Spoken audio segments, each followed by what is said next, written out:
ನಮಸ್ತೆ ಫ್ರೆಂಡ್ಸ್, ನಿಮಗೆಲ್ಲ tassels and ಟೇಲ್ಸ್ಗೆ ಸ್ವಾಗತ. ಇವತ್ತು ನಾವು ರಿಂಗ್ ಬೀಡನ್ನು ಉಪಯೋಗಿಸಿಕೊಂಡು ಈ ರೀತಿಯಾಗಿ ಒಂದು ಕುಚ್ಚು ಡಿಸೈನನ್ನು ಕಲಿಯೋಣ. ಈ ಡಿಸೈನ್ ನೋಡಲಿಕ್ಕೆ ತುಂಬ ಚೆನ್ನಾಗಿ ಬರ್ತದೆ, ಹಾಗೆ ಮಾಡಲಿಕ್ಕೂ ಈ ಡಿಸೈನ್ ಸುಲಭವಾಗಿದೆ. ಬನ್ನಿ ಈ ಡಿಸೈನ್ ಹೇಗೆ ಮಾಡೋದು ಅಂತ ಕಲಿಯೋಣ. ಶುರುವಿಗೆ ಒಂದು ರಿಂಗ್ ಬೀಡ್ ತೆಗೆದುಕೊಂಡು 6 ಸ್ಟ್ಯಾಂಡ್ ಸಿಲ್ಕ್ ಥ್ರೆಡನ್ನು ತೆಗೆದುಕೊಂಡು ಈ ರೀತಿಯಲ್ಲಿ ಇದರೊಳಗಡೆ ಒಂದು ನಾಟ್ ಹಾಕಿಕೊಳ್ಳೋಣ. ಈ ರೀತಿಯಾಗಿ ನಾಟ್ ಹಾಕಿಕೊಳ್ಳೋಣ. ನಾಟ್ ಹಾಕಿಕೊಂಡು ಎಕ್ಸ್ಟ್ರಾ ಥ್ರೆಡನ್ನು ಈ ರೀತಿಯಲ್ಲಿ ಹಿಡ್ಕೊಳ್ಬೇಕು.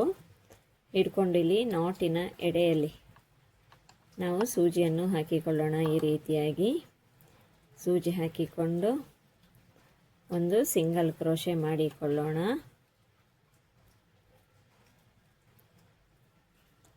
ಒಂದು ಚೈನ್ ಸ್ಟಿಚ್ ಹಾಕಿಕೊಳ್ಳೋಣ.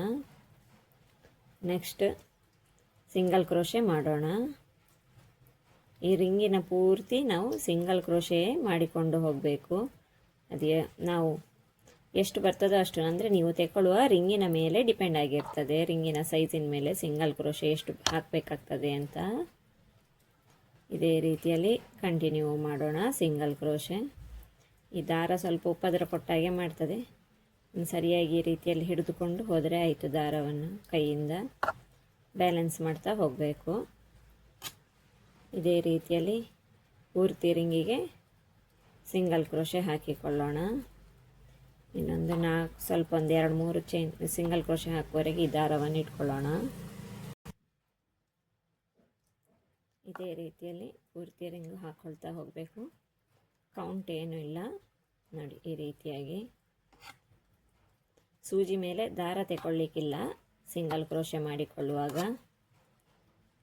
ಇದೇ ರೀತಿಯಲ್ಲಿ ಕಂಟಿನ್ಯೂ ಮಾಡ್ತಾ ಹೋದರೆ ಆಯಿತು. ನೋಡಿ, ನಾನು ಪೂರ್ತಿ ರಿಂಗು ಇದೇ ರೀತಿ ಸಿಂಗಲ್ ಕ್ರೋಶೆ ಹಾಕಿಕೊಂಡು ಕವರ್ ಮಾಡಿ ಎಂಡಲ್ಲಿ ತೋರಿಸ್ತೀನಿ, ಇಲ್ಲದಿದ್ದರೆ ವಿಡಿಯೋ ಲೆಂತಿಯಾಗಿ ಬಿಡ್ತದೆ. ಇದೇ ರೀತಿಯಲ್ಲಿ ಕಂಟಿನ್ಯೂ ಆಗ್ತದೆ. ನಾನು ಪೂರ್ತಿ ರಿಂಗ್ ಹಾಕಿ ಎಂಡಲ್ಲಿ ತೋರಿಸ್ತೀನಿ. ಈಗ ನೋಡಿ, ಸಿಂಗಲ್ ಕ್ರೋಶೆ ಇಲ್ಲಿ ತನಕ ಬಂದಿದೆ. ಇದು ನಮ್ಮ ಕೊನೆಯ ಸಿಂಗಲ್ ಕ್ರೋಶೆ ಈ ರಿಂಗ್ ಬೀಡಿನೊಳಗಡೆ. ಈ ರೀತಿಯಾಗಿ ಹಾಕಿಕೊಂಡು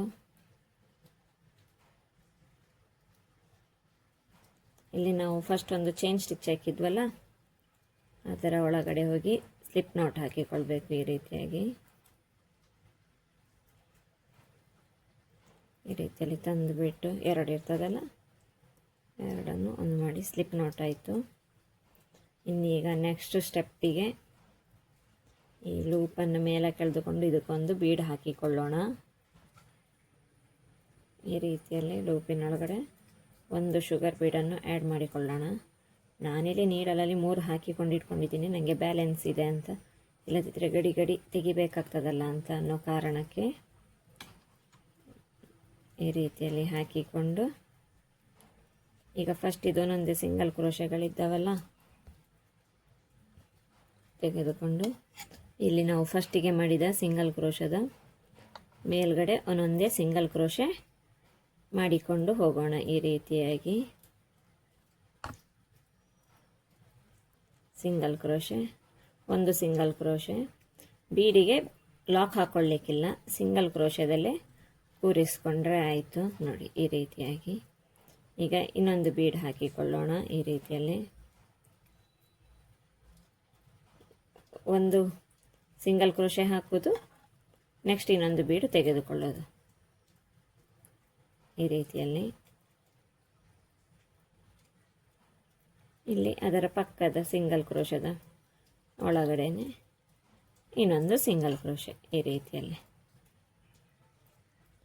ಇದೇ ರೀತಿ ಪೂರ್ತಿ ವರ್ಕ್ ಕಂಟಿನ್ಯೂ ಮಾಡ್ತಾ ಹೋಗಲಿಕ್ಕೆ ನೋಡಿ. ಬೀಡು ಲಾಕ್ ಇಲ್ಲ, ಡೈರೆಕ್ಟ್ ಸಿಂಗಲ್ ಕ್ರೋಶೆನೆ. ಇದೇ ರೀತಿ ಇಲ್ಲಿ ನೆಕ್ಸ್ಟ್ ಇದು ಸಿಂಗಲ್ ಕ್ರೋಶದೊಳಗೆ ಹೋಗಿ ಇನ್ನೊಂದು ಸಿಂಗಲ್ ಕ್ರೋಶೆ. ನಾನೀಗ ಸೂಜಿ ಮೇಲೆ ಬೀಡ್ಸ್ ಮುಗಿದಿದೆ, ಬೀಡ್ಸ್ ತೆಗೆದುಕೊಳ್ತೀನಿ. ನೋಡಿ, ಈ ರೀತಿಯಲ್ಲಿ ಕಾಣ್ತದೆ ವರ್ಕ್. ಈಗ ನೆಕ್ಸ್ಟ್ ಬೀಡ್ ಕೂಡ ಹಾಕ್ಕೊಂಡಾಗಿದೆ. ಈಗ ಅದರ ಪಕ್ಕದಲ್ಲೇ ಇನ್ನೊಂದು ಸಿಂಗಲ್ ಕ್ರೋಶೆ. ಇದೇ ರೀತಿಯಲ್ಲಿ ವರ್ಕ್ ಕಂಟಿನ್ಯೂ ಆಗ್ತಾ ಹೋಗ್ತದೆ. ಪ್ರತಿಯೊಂದು ಬೀಡ್ ಹಾಕೋದು ಒಂದು ಸಿಂಗಲ್ ಕ್ರೋಶೆ ಹಾಕಿಕೊಳ್ಳಿ. ಈ ರೀತಿಯಲ್ಲಿ 3 ಬೀಡು ತುಂಬಿಸಿಟ್ಕೊಂಡ್ರೆ ಸ್ವಲ್ಪ ವರ್ಕ್ ಬೇಗ ಆಗ್ತದೆ. ಸೂಜಿ ಮೇಲೆ ಗ್ರಿಪ್ ಇರಬೇಕು, ಇಲ್ಲದಿದ್ದರೆ ಕಷ್ಟ ಆಗ್ತದೆ. ಪ್ರತಿಯೊಂದರ ಒಂದೇನು ಒಂದೊಂದೇ ಸಿಂಗಲ್ ಕ್ರೋಶೆ ಈ ರೀತಿಯಲ್ಲಿ ಹಾಕಿಕೊಂಡು ಹೋದರೆ ಆಯಿತು ನೋಡಿ. ಈಗ ಇನ್ನೊಂದು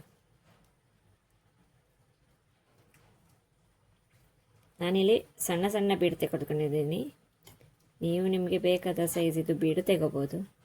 ನನಗೆ ವರ್ಕಿಗೆ ಸಣ್ಣ ಬೀಡೆ ಇಷ್ಟ ಅಂತಾಯಿತು, ಅದಕ್ಕೆ ನಾನು ಸಣ್ಣ ಬೀಡು ತೆಗೆದುಕೊಂಡೆ.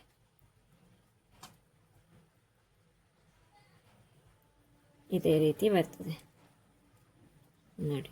ನಾನು ಇದೇ ರೀತಿ ಪೂರ್ತಿ ವರ್ಕ್ ಕಂಟಿನ್ಯೂ ಮಾಡಿಕೊಂಡು ಲಾಸ್ಟಲ್ಲಿ ತೋರಿಸ್ತೀನಿ. ಈ ರೀತಿಯಾಗಿ ಕಾಣಿಸ್ತದೆ ನೋಡಿ.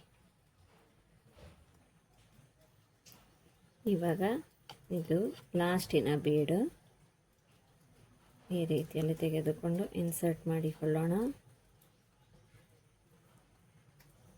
ಇನ್ಸರ್ಟ್ ಮಾಡಿಕೊಂಡು ಇಲ್ಲ ಗೊತ್ತಾ, ಸಿಂಗಲ್ ಕ್ರೋಶೆ ಹಾಕಿಕೊಳ್ಳೋಣ.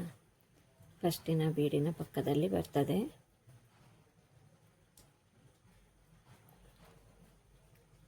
ಆ ರೀತಿ ದಾರ ಬಿಟ್ಟು ಹೋದರೆ ಇನ್ನೊಮ್ಮೆ ತಗೊಂಡು ಬಂದು ಮಾಡಿಕೊಂಡ್ರೆ ಆಯ್ತು. ಈ ರೀತಿಯಲ್ಲಿ ಸಿಂಗಲ್ ಕ್ರೋಶೆ ಮಾಡಿಕೊಳ್ಳೋಣ. ಇನ್ನೀಗ ನೆಕ್ಸ್ಟ್ ಬೇಕಾದರೆ ಕಲರ್ ಚೇಂಜ್ ಮಾಡಿಕೊಳ್ಬೋದು. ನಾನು ಚೇಂಜ್ ಮಾಡ್ತಿಲ್ಲ, ಅದರ ಬದಲು ಟಸಲನ್ನು ಇನ್ನೊಂದು ಕಲರಲ್ಲಿ ಹಾಕ್ಕೊಂಡು ಎದುರಿಗೊಂದು ಟ್ಯಾಬ್ಲೆಟ್ ಬೀಡ್ ಹ್ಯಾಂಗ್ ಮಾಡಿದ್ದೆ. ಇನ್ನು ಇವಾಗ ಇಲ್ಲಿ 2 ಚೈನ್ ಸ್ಟಿಚ್ ಹಾಕಿಕೊಳ್ಳೋಣ. 1 2 ಚೈನ್ ಸ್ಟಿಚ್ ಹಾಕಿಕೊಂಡು ಇಲ್ಲಿ ನಾವು ಬೀಡ್ ಹಾಕಿದ್ವಲ್ಲ, ಪ್ರತಿಯೊಂದು ಬೀಡಿನ ಪಕ್ಕದಲ್ಲಿ ಇಲ್ಲ ಗೊತ್ತಾನೆ ಸಿಂಗಲ್ ಕ್ರೋಶೆ ಹಾಕಿದ್ವಲ್ಲ, ಇಲ್ಲಿ ಇಲ್ಲ ಗೊತ್ತಕ್ಕೆ ಡಬಲ್ ಕ್ರೋಶೆ ಬರ್ತದೆ ನೋಡಿ. ಈ ರೀತಿಯಾಗಿ ಇಲ್ಲಿಗೆ ಡಬಲ್ ಕ್ರೋಶೆ ಬರ್ತದೆ. ಈ ರೀತಿಯಲ್ಲಿ ತೆಗೆದುಕೊಂಡು ಒಂದು ಈ ರೀತಿಯಾಗಿ ಡಬಲ್ ಕ್ರೋಶೆ ಮಾಡಿಕೊಳ್ಬೇಕು. ಈ ರೀತಿಯಾಗಿ ತೆಗೆದುಕೊಂಡು ಡಬಲ್ ಕ್ರೋಶೆ ಮಾಡಿಕೊಳ್ಳೋಣ. 2ರಲ್ಲಿ ಒಂದು ಸತಿ, 2ರಲ್ಲಿ ಒಂದು ಸತಿ. ಇನ್ನಿವಾಗ 3 ಚೈನ್ ಸ್ಟಿಚ್ಚು. 1 2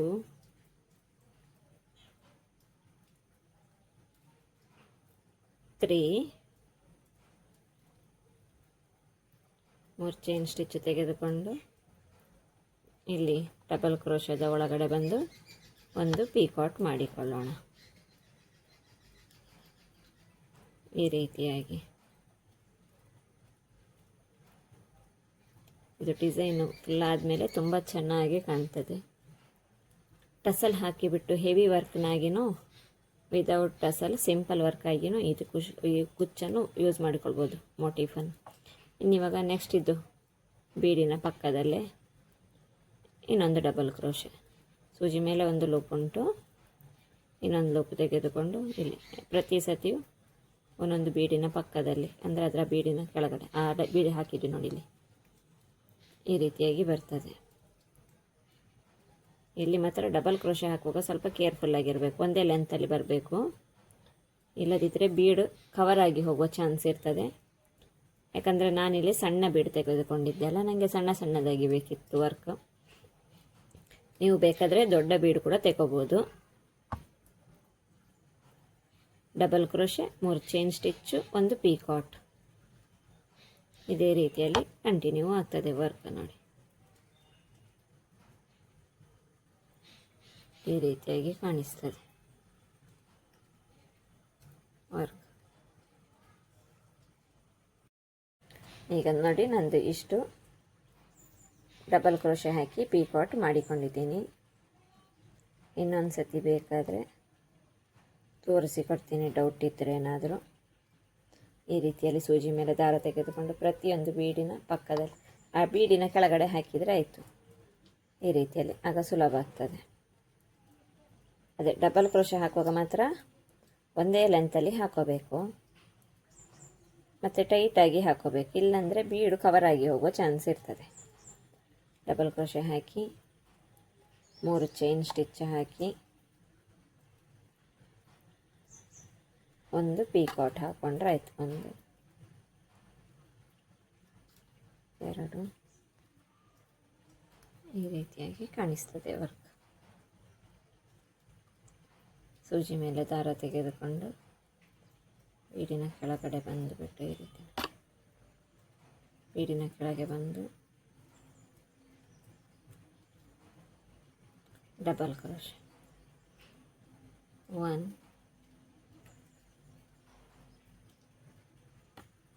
2 ಈ ರೀತಿಯಲ್ಲಿ ತೆಗೆದುಕೊಂಡು 3 ಚೈನ್ ಸ್ಟಿಚ್.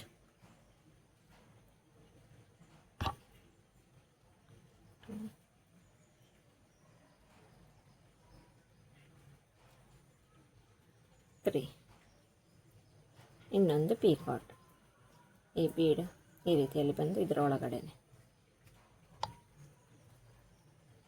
ಪೀಕಾಟ್ ಮಾಡಿಕೊಂಡ್ರೆ ಆಯಿತು. ನೋಡಿ ಈ ರೀತಿಯಾಗಿ ಕಾಣಿಸ್ತದೆ. ಈಗ ಇಲ್ಲಿ ಅರ್ಧ ಆಯಿತು. ನಿಮಗೇನಾದರೂ ಸಾಕು ಅಂದರೆ ಅರ್ಧದಲ್ಲಿಯೂ ನಿಲ್ಲಿಸ್ಬೋದು. ನಾನು ಇದನ್ನು ಪೂರ್ತಿ ಕವರ್ ಮಾಡ್ತೀನಿ. ಲಾಸ್ಟಲ್ಲಿ ಹೇಗೆ ಫಿನಿಶ್ ಮಾಡೋದು ಅಂತ ತೋರಿಸಿಕೊಡ್ತೀನಿ. ಇವಾಗ ನೋಡಿ, ನಾವು ಲಾಸ್ಟ್ ಇದು ಪೀಕಾಟ್ ಕೂಡ ಮಾಡಿಕೊಂಡಾಯಿತು. ಈ ಬೀಡು ಇದರಲ್ಲಿ ಕವರ್ ಆಗ್ತದೆ. ಇಲ್ಲಿ ನಾವೀಗ ಫಸ್ಟ್ 2 ಚೈನ್ ಸ್ಟಿಚ್ ಹಾಕ್ಕೊಂಡಿದ್ವಲ್ಲ, ಅದರೊಳಗೆ ಬಂದುಬಿಟ್ಟು ಒಂದು ಸ್ಲಿಪ್ ನಾಟ್ ಹಾಕ್ಕೊಂಡ್ರೆ ಈ ವರ್ಕ್ ಮುಗಿಯಿತು. ನೋಡಿ ಈ ರೀತಿಯಲ್ಲಿ ಕಾಣಿಸ್ತದೆ. ಇನ್ನೊಂದು ಚೈನ್ ಸ್ಟಿಚ್ ಹಾಕಿ 1 2 ಹಾಕಿಕೊಂಡು ಕಟ್ ಮಾಡಿಕೊಂಡ್ರೆ ಆಯಿತು. ದಾರವನ್ನು ನಾನು 2 ಹಾಕ್ಕೊಂಡೆ. ಈಗ ದಾರವನ್ನು ಟ್ರಿಮ್ ಮಾಡಿಕೊಳ್ತೀನಿ. ಇದರಲ್ಲಿ ಒಟ್ಟಿಗೆ 14 ಪೀಕಾಟ್ಸ್ ಇದ್ದಾವೆ. ನಾನೇನು ಮಾಡ್ತೀನಿ, ಇದರ ಸೆಂಟರಿಗೆ ಈ ರೀತಿಯಾಗಿ ಒಂದು ಟ್ಯಾಬ್ಲೆಟ್ ಬೀಡ್ ಫಿಕ್ಸ್ ಮಾಡಿಕೊಳ್ತೀನಿ. ಫಿಕ್ಸ್ ಮಾಡಿಬಿಟ್ಟು ತೋರಿಸ್ತೀನಿ. ಇನ್ನು ಈ ಮೋಟಿವನ್ನು ಹೇಗೆ ಫಿಕ್ಸ್ ಮಾಡೋದು ಅಂತ ನೋಡೋಣ. ನಾನಿಲ್ಲಿ ಒಂದು ಫಿಕ್ಸಡ್ ಲೆಂತ್, ಅಂದರೆ ನಾನು ಯಾವ ರೀತಿ ಲೆಂತ್ ತಗೊಂಡಿದ್ದೀನಿ ಅಂದರೆ, ನನ್ನ ಈ ಬೆರಳನ್ನು ಈ ರೀತಿಯಾಗಿ ಇಟ್ಕೊಂಡು ಇಷ್ಟಿಷ್ಟು ಗ್ಯಾಪಿನಲ್ಲಿ ಫಿಕ್ಸ್ ಮಾಡ್ತಾ ಇದ್ದೀನಿ. ಈ ರೀತಿಯಾಗಿ ತಂದುಬಿಟ್ಟು ಇಲ್ಲಗ ತಂದು 2 ಸತಿ ಈ ರೀತಿಯಲ್ಲಿ ಸ್ಟಿಚ್ ಮಾಡಿಕೊಂಡ್ರೆ ಈ ಮೋಟಿಫ್ ಫಿಕ್ಸ್ ಆಗ್ತದೆ. ನೋಡಿ ಈ ರೀತಿಯಾಗಿ ಈ ಮೋಟಿವ್ ಟರ್ನ್ ಎಲ್ಲ ಆಗೋದಿಲ್ಲ. ನೋಡಿ ನಾನಿನ್ನು ಇದನ್ನು ನೋಟ್ ಹಾಕ್ತೀನಿ. ನೋಡಿ ಈ ವರ್ಕ್ನ ಫೈನಲ್ ಲುಕ್ ಈ ರೀತಿಯಾಗಿ ಕಾಣಿಸ್ತದೆ. ಇದು ನಾನು ಲಾಸ್ಟಿಗೆ ಅಟ್ಯಾಚ್ ಮಾಡಿದ ಮೋಟಿವ್ ಆಗಿರ್ತದೆ. ಇನ್ನು ನಿಮಗೆ ಈ ರೀತಿಯದು ಕುಚ್ಚು ಹೇಗೆ ಮಾಡೋದಂತ ನಾನು ಆಲ್ರೆಡಿ ಅಪ್ಲೋಡ್ ಮಾಡಿದ್ದೆ. ಅದರ ಲಿಂಕನ್ನು ಡಿಸ್ಕ್ರಿಪ್ಷನ್ ಬಾಕ್ಸ್ನಲ್ಲಿ ಕೊಟ್ಟಿರ್ತೀನಿ. ಬೇಕಾದವರು ಹೋಗಿ ನೋಡಬಹುದು ಆ ಲಿಂಕನ್ನು. ನಮ್ಮ ವರ್ಕ್ ಈ ರೀತಿಯಲ್ಲಿ ಕಾಣಿಸ್ತದೆ. ಹೇಗಿದೆ, ಚೆನ್ನಾಗಿಲ್ವಾ ಡಿಸೈನು? ನಿಮ್ಗೆ ಇಷ್ಟ ಆದರೆ ಒಂದು ಲೈಕ್ ಮಾಡಿ, ಕಮೆಂಟ್ ಮಾಡಿ, ಸಬ್ಸ್ಕ್ರೈಬ್ ಮಾಡಿ. Thank you.